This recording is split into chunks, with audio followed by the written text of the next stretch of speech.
the past episodes. He is a man from America who conducted the Berry 2020 initiative that brought people from all over the world to make time capsules and kind of, Berry 2020 in a sense. So now we have Dave, who is joining us, who actually assisted children in creating their own time capsules. So very exciting to have him here, and I'm going to bring him on board. Hey, Dave, how are you doing? Hi there. All good. All good. Nice to see you. Nice to have you on. Thank you so much for joining us. So, for our new listeners who might not know much about Joel Leonard's Berry 2020 initiative, can you give us a little bit of a rundown on what exactly he wanted to do? Cool. So I met Joel through the Nation of Makers. He's one of the 16 champions of helping the Nation of Makers kind of set up different initiatives and do different things. So we ended up having a great conversation of how could I help get this set up and give him a platform that would allow people to kind of show off what they've done or work as inspiration to others, and then have a little video that accompanies what they've done and what they've created. So very much we were in the early talks before it got set up and deciding like different ways in which we could do this, and also then just providing a nice platform for him so that it would all fit together. Great. And you were working with children of all different ages, or what was the kind of range of people that you worked with on this? So my end of things, so I'm a high school teacher. I work at the British International School of Washington, also a member of the Nation of Makers. And I was then, rather than the things that Joel was doing, is more maker spaces of public places, Right. because we were in full lockdown at the time. I was working with my class children as a mini project to come up with a time capsule and think about what they could save, why they would save it, why it would be significant or interesting in the future. Right.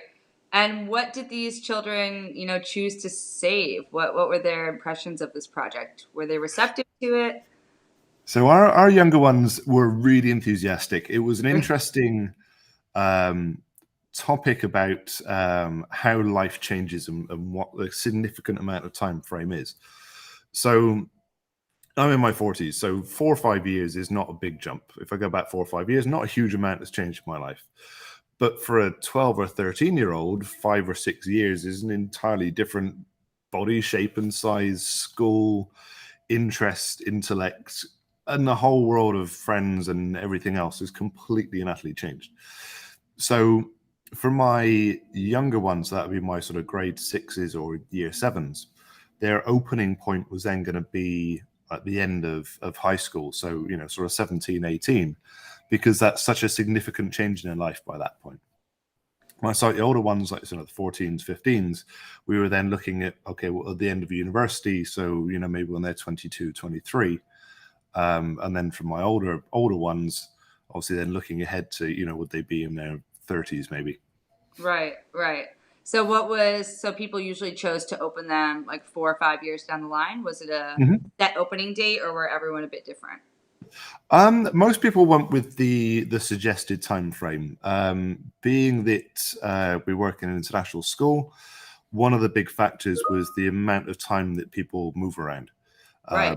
So people tend not to be stuck in one place for Exactly. 2 or 3 years. If you're working for one of the embassies or an international placement, the idea of like literally burying something in the ground or storing it somewhere is not really a viable option. So we kind of took more the route of a portable or lockable box or a mini safe or something that could be taken with them and put on the shelf in a do not open until, and taking it that way.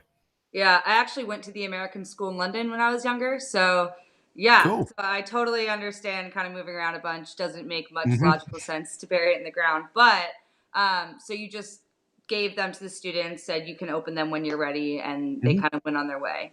Yeah, What? so some of them actually bought some off-the-shelf kits from Amazon, Oh, okay. some redecorated old containers. Some were as basic as an Amazon box with some wrapping paper on it. I tried to encourage them so that it would look definitely like something that's not going to get torn up, thrown away, or mistaken for something else. But because we were in lockdown at the time, it was kind of nice to see, well, what have they got? What have they got access to? And what seems like a good idea at the time. And with each box being, a different size, it sounds like, and just a different material, what were these kids putting into their time capsules? I know it's a personal thing, Yeah. but I'm sure they were verbal about it with you. Oh, absolutely. So I encourage all of mine to record a video of them actually physically putting the stuff in and going, Okay. this is why I've chosen it, and this is why it's going in. For one, it was something which they could then share with their family as they were doing it, because it made it more of a collaborative experience. And some of the things which they put in were absolutely fascinating. One of the kids had learned a second language, and so she goes, well, this is the first book I've ever read in German. It was the entire Harry Potter, and I was like, that's Wow. a good start, So that was really nice. And obviously Jane, she's putting her, writing in it, or why she chose that one and why it's in Right. there. A lot of friends, pictures of friends were very popular.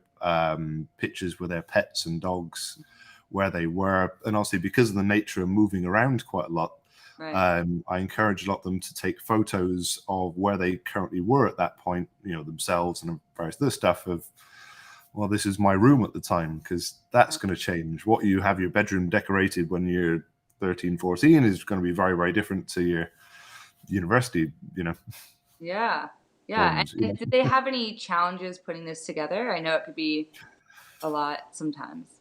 It was because of the whole lockdown that we were in at the time. The difficulties were that someone, well, actually, I've got this stuff at home, or this is with other relatives, or a different house, or Oh, right. somewhere else in the entire world, that they would go, oh, we would have gone home at Christmas and picked this up, or we would have gone home at Mm.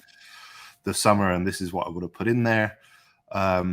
So my alternative was, we'll leave a note of what you would have put in there, and hopefully you can update it later on, or get someone to take a picture of it. Because I'm one of these people that's also moved around quite a lot, and it was one of Yeah. those. We end up with a huge amount of baggage of things which we don't necessarily need. And so actually taking very, very high resolution digital images of things are actually just as good as a souvenir, pin Yeah. badge, t-shirt, tie. I've got so many different like concert hoodies Right. and things from different exhibition shows.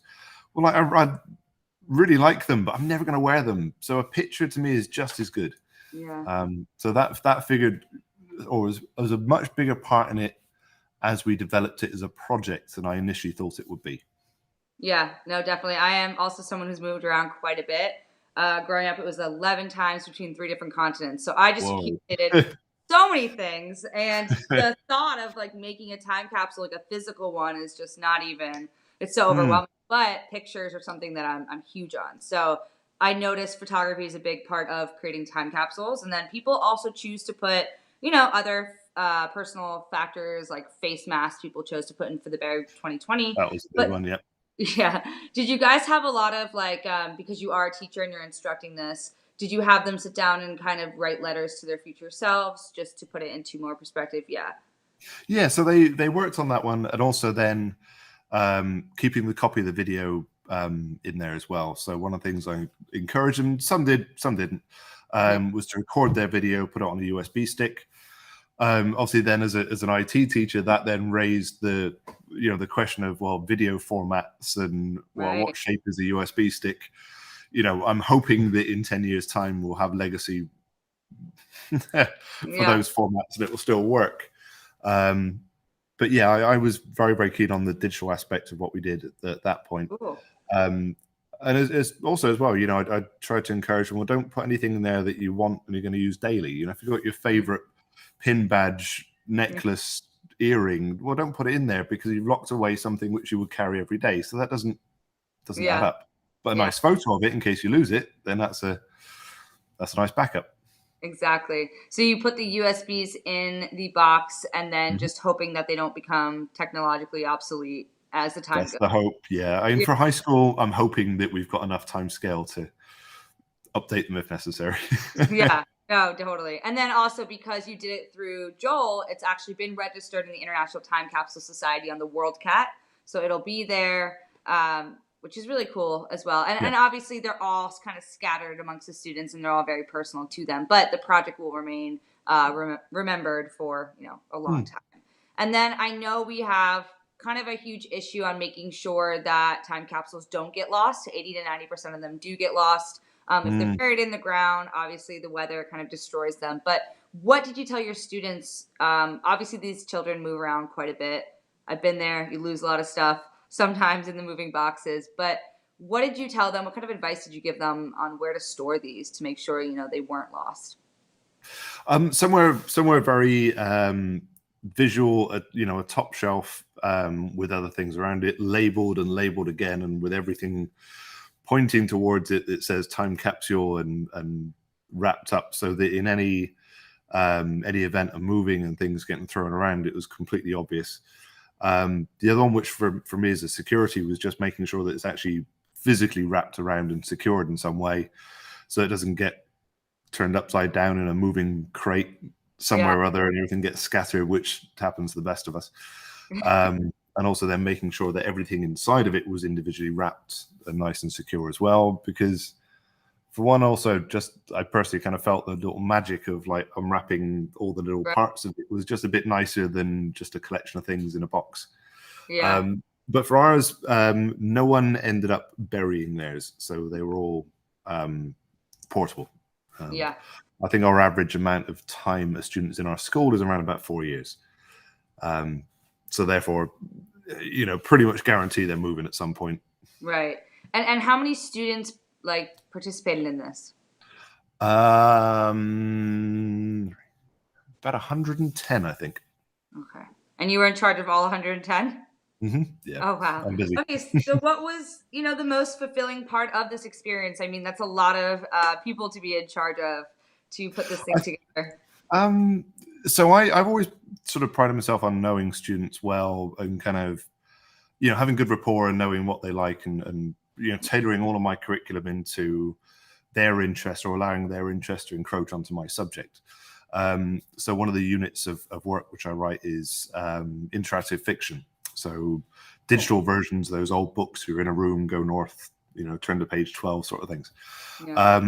So in which case you're learning the fundamental programming, but you're then also writing a story at the same time, which is based around your interests, hopes and dreams, etc., etc. But outside of that, then seeing the actual what they're genuinely into of something which wouldn't normally come into the classroom was actually really nice and kind of Right. sort of Yeah. a really lovely moment to go, I didn't even know you were into that, or just sort of like the slight proudness of like you're putting a load of Metallica albums in there. We're getting there. Good. I had no idea, you know. Or and sometimes just the stuff that kids can do. They've put Yeah. in pictures of medals, and like turn around and find out a kid's just about to take their black belt of karate, and you think, I had no idea. That's amazing. That's really cool. So that's one of the things I like with sharing things like that, which are kind of sideways to the curriculum, Right. because it is quite a personal thing. And I did encourage that it's anything which you don't want other people to know about or not want to tell me or anyone else, you can just put in on your list of items included secret item 1, and Oh, that's it. No one ever knows. And that was quite nice. And one of the kids were like, and here's a thing that's going in there. And that was really nice. So that could be either something particularly heartfelt or inappropriate, and that's fine. Yeah, right. So there seems like it was like no rules, just kind of put in whatever you feel like describes you and your experience thus far. Yeah. So we tried to do a variety of older things, newer things, and immediate things. Okay. So this very moment in time, over the last year, over until now, anything significant. So you'd have quite a big variety of not just a snapshot of 2020, which I know is slightly different to Very different. Joel's vision of that specific moment in time, Right. because But I kind of oh, 'cause felt you were like leading up with that year prior and then comparing it. that's right. Yeah. So I'm more a little bit wider time span. Yeah. Well, I mean, it seems like it brought probably a lot of joy during a gloomy lockdown period. The students must have had a lot of fun putting that together, and then of course you're building even more rapport and finding out things that you never knew about them. and also conversation with their parents, and Right. brothers and sisters and people back home of I'm making this and what would you put in there? What could we put in there? There's one of the families which they made yearly photo albums Oh, with a company, and they had those. And one of the parents sort of said, "Oh, by the way, like, great project. This is amazing. This is something which we make every year, and we've got a full album of the photos from that year, which they've been sharing since the kids, like, before they were born." So they've got a whole shelf of pictorial, time capsules, which I thought was incredible. yeah. Yeah. Yeah, no, it's a great way to start their archive. Did the students enjoy, like, did the students seem like they wanted to continue to do this? Because I know for 2020, making these pandemic time capsules was really popular, but so many people created them and then decided, they want to keep doing them with their students because they seemed very receptive and it just seemed like a really great learning experience for everyone involved. So, how do you feel about that? Can you see yourself doing this again? So being that my older ones have now sort of been through it, I'm going to recycle it back into what will Yeah. be my first year of well, for me, secondary school. So that would be year 7, as a continual sort of project. And I'm also trying to encourage other tutors of the school to do a similar project Yeah. as well and keep it going in sort of snapshots. Because we encourage children to review their work and look back and reflect. Well, do the same for your life as a whole rather than just an essay. Yeah. So definite big plans for that one. But what form that will take and how we do that as a school, as a wider project, not quite sure Yeah. yet. Well, hopefully you guys can at some point hold on to them. I know it's like a lot of work because everyone moves around, but I remember vividly I had just moved to Australia in year 7 and we did time capsules Yep, and I had no idea what to even write in them. I didn't know any of the kids, but I was kind of just writing about myself. And when I graduated in America, I got this huge package in the mail and it was the envelope from St. Leonard's that's College. really cool. They had sent it to me. So I was seeing all of these letters I wrote myself. I was always a writer. I went to school for journalism. So there were so many letters and photos and just me being this new kid in Australia, not knowing anyone. And it was honestly amazing. And I think that knowing the organizational level I had back then, if I had been in charge of mine, I probably would have lost it. So thank you. Shout out to my school because it really was so cool to get that as I was graduating and becoming like a fully formed adult, Yeah. entering was really, really cool. So I always ask people this, but fascinated to know your response. Do you think that time capsules are a useful way of preserving history? Personal history, I think absolutely. I is a digital thing of actually like preserving history from what I do in computer science and engineering and that side of things. There's a very good project of Scan the World, which I think is absolutely fascinating, and I'm hoping that um, we can the price of 3D scanners will come down, Mm, because I really like the idea if we could actually physically scan, like three-dimensional objects of things a bit better and a bit nicer to include those in, is a preservation of history in that way. yeah, Um, I think that people doing them as individuals to look back and reflect on their lives of what they've done and how far they've come, I think is as valuable to society as anything else. right. I think that we kind of get caught up in our personal lives in that very, very moment in a short time span, and then look back and go, "Wow, that's a big change. This is how much I've changed physically or mentally, or changed my approach to stuff." Right. So I think those personal letters to oneself, as you did, are incredibly powerful to look back and go, "Yeah, I'm doing okay," or maybe I should put myself back on track a bit more. Right, right. I think there was just such a spin with the pandemic and the way the world is unfolding. And I don't know Mm, how it is in the UK, but the political unrest in America going on, and just these various events that we seem to find ourselves in. I know, like the Americans creating their time capsules wrote a lot about that. The presidential election, the Black Lives Matter movement, remote learning. Obviously, a lot of companies are still utilizing remote learning, so and mhm. even remote jobs at this point. So yeah, I wonder your students included things like that too, right? Well, being that we're based in Washington D.C., they would have been through all of those events and Yeah. Wow. Yeah, and the lockdowns and the remote learning. So yeah, we were from the initial March locking it down, and then obviously just trying to put together some sort of semblance of an interesting curriculum for them in ways in which we'd never taught before as teachers, and they'd never Right. received lessons as students before. So it was a very, very big change very quick. Fascinating entirely. We're thinking that to our kids it will seem relatively normal what happened over these couple of years, but in teachers it's going to be remember that time, were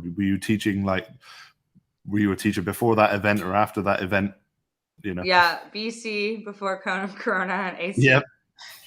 And it feels like it's not even over. So it's kind of like we talked before about, yes, these children are in their formative years. So 4 to 5 years for them is massive. And then for us, it's probably the same, like it's more consistent, not huge changes. But with the world and everything that's been going on, it does seem like we're living through, an insane few years. And it's kind of like, what do you think the world will be like in 4 or 5 years when these time capsules are opened?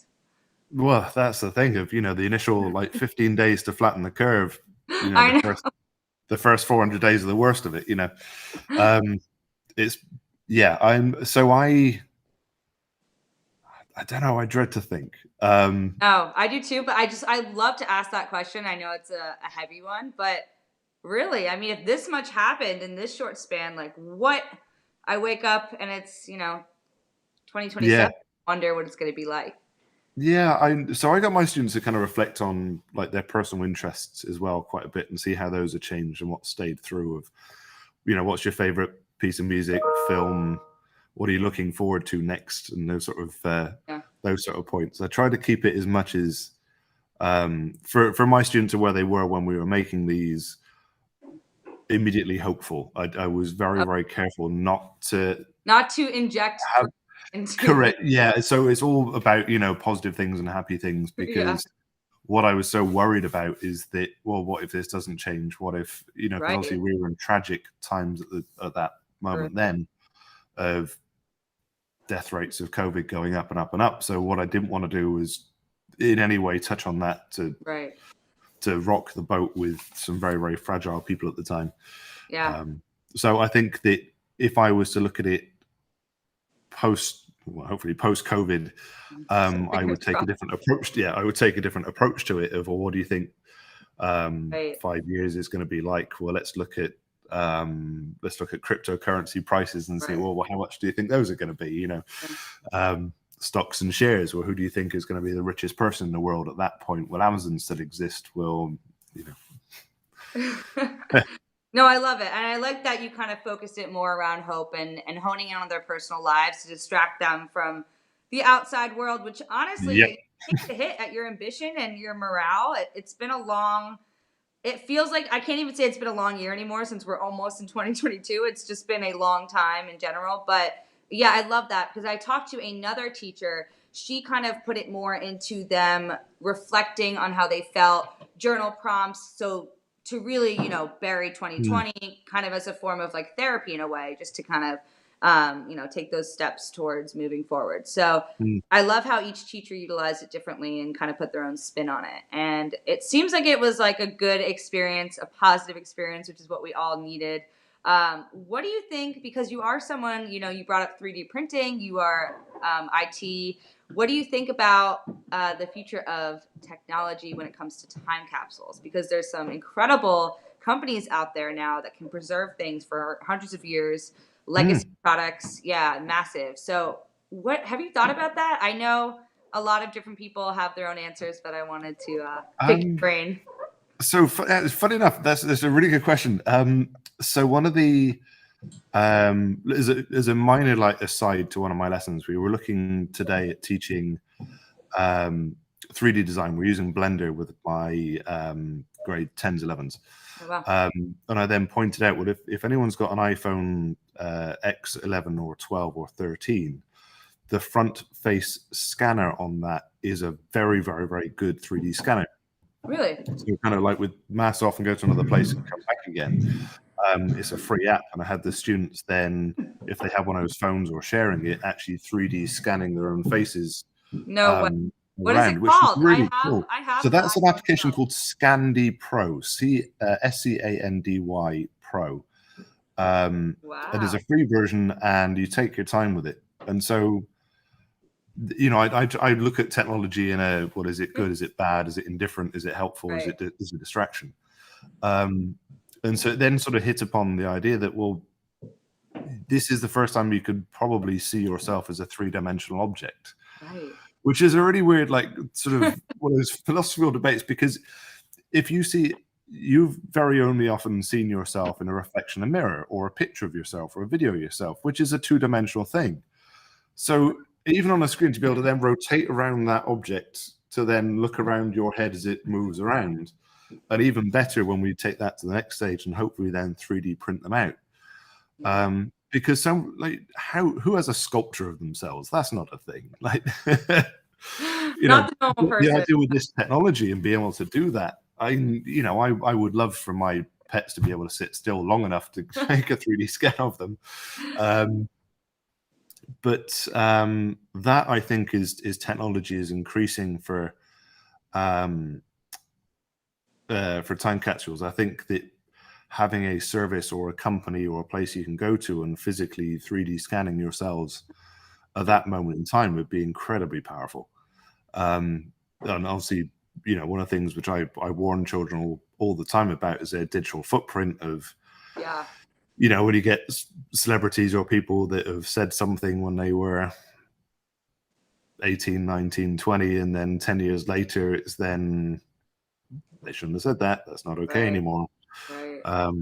So, the idea that, okay, well, if stuff is somewhat permanent, what would Right. you want to Right. be It really permanent? could be at this point with the technology that we have. I mean, Not Forgotten itself, they preserve anything digital for up to 300 years. So, I mean, you're really leaving your mark on society with that. Yeah, I can always take the, would you like a future partner's parents? Would you like your future employers? Would you like anyone to view this? And I also use, like, well, is this a good character reference? To review before they put anything in there. Hmm. Yeah, Yeah. that's a great idea for teachers. And I know we have a lot of people listening in that might want to do their own time capsules, or there are teachers who might want to approach their students, or they're bored about something like this. So is there any advice that you could give before we log off today about this process and anything that you learned that you want to pass on? So being very, very careful not to put anything perishable. Lots of things which are rubber, tape, and those sort of things are not going to last particularly well. Right. If you're going to print things out, if you can print them onto high quality photo paper, Mhm. Hewlett Packard and various others do sell good quality photo paper, which is guaranteed for 25 to 50 years, like archive quality picture stuff. Do not use anything on a laser scanner or laser printer, because that stuff just disintegrates and comes off. Another one which did come up was a lot of kids wanted to preserve theater ticket stubs. Mm. The thermal ink on those does not last at all. It will be completely erased in about 6 months to a year. Oh yeah, So those, take a picture of that and scan those in, got it. make sure it's last, and that's a big one. And yeah, and also buy decent quality USB sticks. Don't buy cheap ones. Yeah, no, they're not gonna.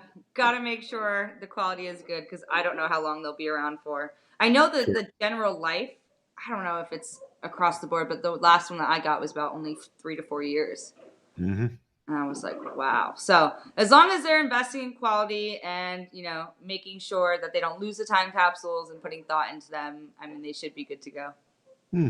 Yeah, and as I said before, don't put anything in there which you want to wear and use, Right. 'cause that's a shame. Yeah.